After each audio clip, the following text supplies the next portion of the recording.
ছিল ভীষণ নম্র, ভদ্র, বিনয়ী।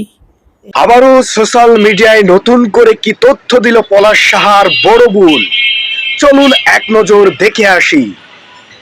খারাপ আচরণ করে নাকি ননদের সঙ্গে? আমার ভাইও কোনোদিন আমার সাথে খারাপ আচরণ করে নাই, বাইরের বউ করে নাই। আপনার মায়ের বিষয়ে একটু বলেন তো। মা তো মাই, জন্মদাত্রী মা, মার কথা কি বলবো। আমার ভাই আমার সাথে কোনোদিনও খারাপ ব্যবহার করে নাই, আমার ভাইয়ের বোর কোনো দোষ নাই। অর্থাৎ সুস্মিতা ছিল নম্র, ভদ্র এবং মার্জিত কোয়ালিটির একটি মেয়ে। তাহলে কি ফেঁসে যাচ্ছে পলাশ সাহার মা? তাই যদি হয় তাহলে এখানে আপনার মতামত কি সেটা অবশ্যই জানাবেন সুপ্রিয় দর্শক শ্রোতা।